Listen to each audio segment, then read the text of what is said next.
Pemirsa, bakal calon Presiden Ganjar Pranowo mengunjungi Provinsi Bali dengan berbagai agenda kegiatan pada Rabu 1 November 2023. Salah satunya Ganjar bertemu dengan BEM Sebali dan para influencer media sosial.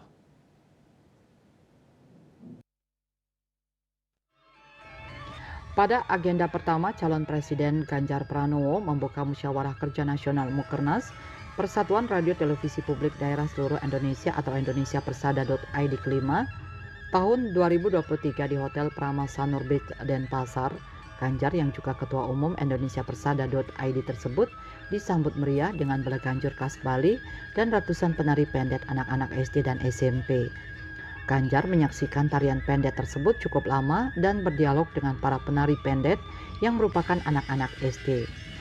Dalam kesempatan tersebut ia menanyakan terkait kelas berapa dan belajar menari di mana. Anak-anak pun dengan antusias menjawab semua pertanyaan Ganjar. Kehadiran Ganjar digunakan dengan baik oleh anak-anak maupun masyarakat untuk meminta foto bersama. Dalam pembukaan Mukernas Indonesia Persada.id, Ganjar Pranowo didampingi oleh Gubernur Bali periode 2018-2023 Wayan Koster, Wali Kota dan Wakil Wali Kota Denpasar dan undangan terkait lainnya. Dalam kesempatan tersebut, Ganjar Pranowo menyampaikan laporan pertanggungjawaban 775 hari memimpin Persada.id.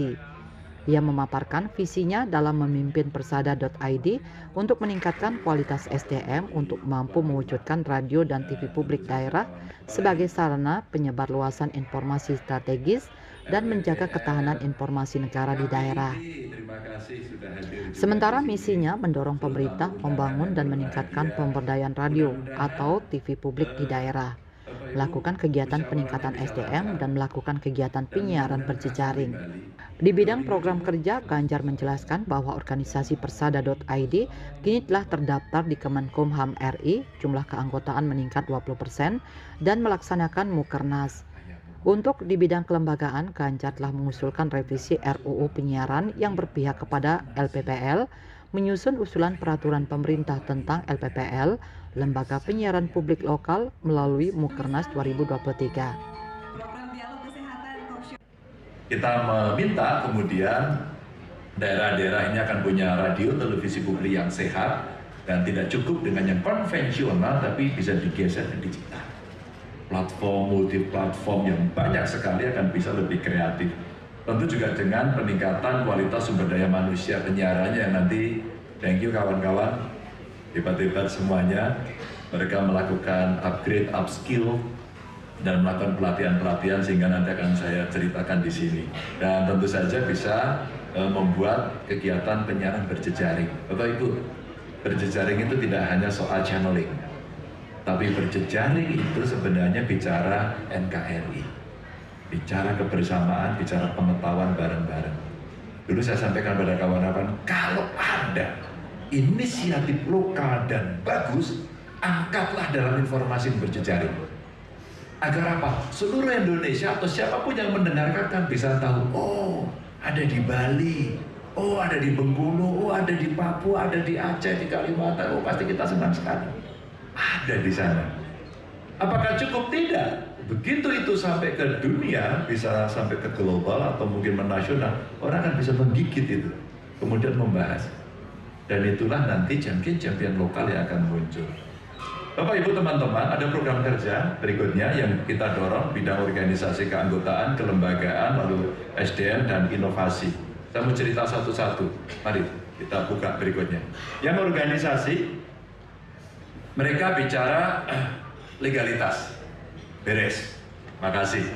Keanggotaannya akibatnya naik bisa sampai 20%.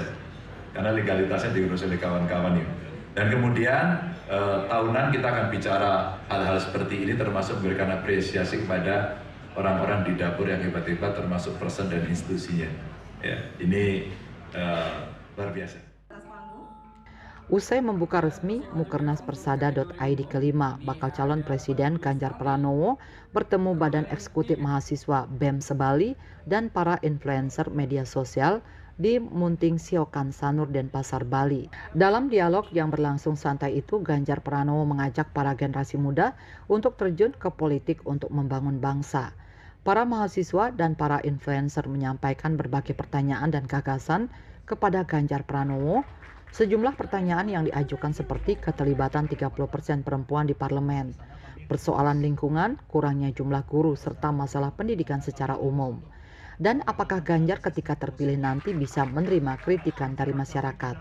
Atas berbagai pertanyaan tersebut, Ganjar menjelaskan berbagai program yang telah dilakukan untuk mengatasi persoalan yang diajukan mahasiswa yang telah ia lakukan ketika menjabat Gubernur Jawa Tengah. Sejumlah mahasiswa di Bali menilai gagasan Ganjar Pranowo soal dunia pendidikan, lingkungan hingga pentingnya politik untuk kaum milenial sangat konkret, inovatif, dan realistis untuk dilakukan. Mereka menilai jawaban Ganjar solutif dan implementasi dan realita agar bisa diwujudkan. Mereka juga mengapresiasi atas gagasan Ganjar yang disampaikan oleh sejumlah mahasiswa lainnya, seperti pentingnya pengelolaan sampah dengan pendekatan teknologi yang harus dilakukan. Ganjar Pranowo dalam kesempatan tersebut juga menekankan pentingnya kesadaran untuk melakukan hal terkecil, yaitu tidak membuang sampah sembarangan, terutama masalah sampah plastik. Ganjar mengatakan para mahasiswa di Bali sangat paham terhadap sejumlah masalah di sekitarnya. Oleh karenanya, Ganjar mengajak para mahasiswa untuk terlibat langsung dalam penyelesaian masalah tersebut. Ganjar juga menilai para mahasiswa sangat kritis, mereka paham persoalan-persoalan di sekitarnya seperti sampah, politik, dan keterwakilan perempuan, termasuk perhatian pada pendidikan dan guru. Pemberdayaan guru juga menjadi salah satu prioritas dalam gagasan Ganjar Pranowo yang berjanji untuk mendukung peningkatan gaji dan kesejahteraan guru serta memberikan pelatihan yang diperlukan agar mereka dapat memberikan pendidikan yang lebih berkualitas. Ganjar mengajak mahasiswa dan pemangku kepentingan terkait untuk bekerja sama lebih erat dengan dunia usaha. Ia yakin bahwa kolaborasi yang kuat antara institusi pendidikan dan perusahaan dapat menciptakan lulusan yang siap untuk menghadapi tuntutan di dunia kerja. Pertanyaan kedua yang saya ingat dari masyarakat itu begini, Pak Ganjar kalau sudah terpilih, kira-kira memperhatikan kami apa cuma janji politik? Yang kedua itu korupsi nggak? Maka riset itu kita pakai buat tagline saya itu boten korupsi, boten ngapusi dulu. Artinya Pak? Oh, artinya itu minta dijelaskan. Iya itu loh yang nanya gimana? Bahasa Inggris dong Pak. Ini galak banget ini. Langsung ngegas aja itu. Tidak korupsi, tidak menipu. Nah itu Pak Ganjar. Nah itu di tagline. Oke. Akhirnya jadilah saya gubernur. Apa ya janji saya yang harus saya penuhi? Bro, akhirnya saya buat nomor telepon, kita sebar ke masyarakat. Tapi capek banget. Semua dilaporkan, sandal hilang dilaporkan. Itu suami nggak pulang-pulang dilaporkan istrinya. Akhirnya dibantu oleh perguruan tinggi. Saya ajak perguruan tinggi, halo untuk perguruan tinggi siapa membantu saya? Ini kesempatan dari Pak Ganjar. Gampang enggak. Yang bantu saya itu universitas swasta namanya Universitas Dian Nuswantoro. Itu IT. Tahu nggak Bung, saya dibuatin apa? Website. Jadi web base gitu ya. Untuk ada namanya Laporgo. Laporan ke gubernur. Wah, akhirnya semua orang saya arahkan untuk lapor ke sana.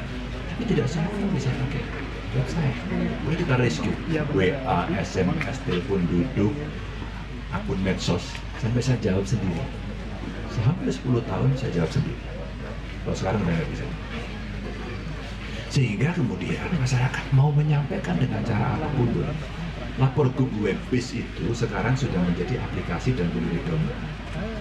Silakan dilihat. Namanya Laporgo.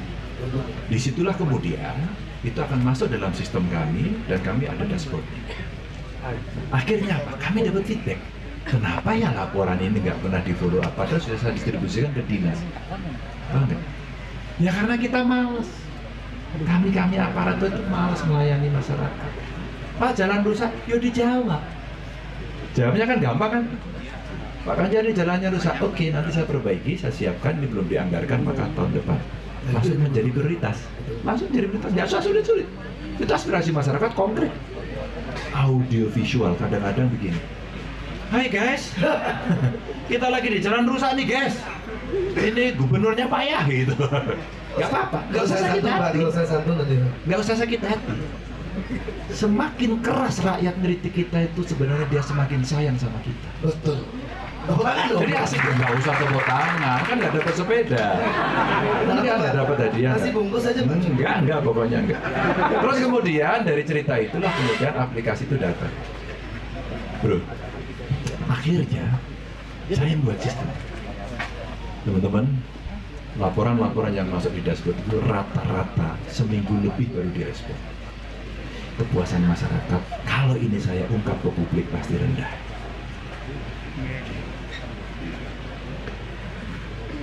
Mulai besok kita latihan dalam 1 bulan 2 kali 24 jam harus direspon. Kalau respon secara digital saya punya dashboard. Sudah? Setelah latihan sudah, ini latihannya cukup. Sekarang 1 kali 24 jam direspon. Tahu nggak? Ternyata mereka bisa. Wah, saya bangga pada SN saya. Ada yang responnya itu tahu nggak? Menit. Pak, saya ngurus izin. Ini hanya butuh surat. Kenapa lama sekali? Padahal sudah elektronik. Maka kalau saya masukkan secara elektronik, saya submit, mestinya sistem langsung kontrol.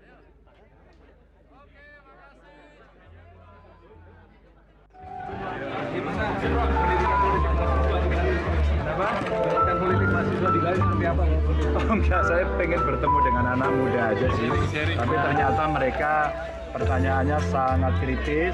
Mereka paham betul persoalan yang ada di sekitarnya, ya sampah, ya politik, keterwakilan perempuan, perhatian pada pendidikan dan guru tadi. Menurut saya, ya itu masalahnya. Maka saya ajak anak muda, yuk kamu ikut terlibat, yuk kamu berpartisipasi, yuk. Mau jadi tim sukses saya, ayo biar praktek. Mau jadi tim sukses yang lain, boleh, silakan gitu ya. Silakan pilih, tapi yang penting adalah pendidikan politik untuk mereka. Sehingga mereka bisa terlibat, ada etikanya, ada moralnya, ada ilmunya. Sehingga anak-anak muda sejak awal dia mengerti mana yang baik, mana yang buruk, bagaimana cara memilah dan memilih. Sehingga dia punya determinasi yang bagus untuk menentukan. Saya keren-keren hari ini. Pak, kemarin makan siang dengan Presiden bahas apa Pak?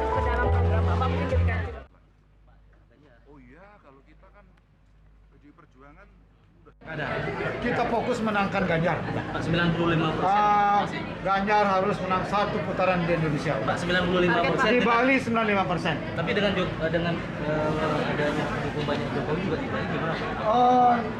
Kita biarkan kepada rakyat untuk memilih Ganjar Pranowo. Riase Bali TV.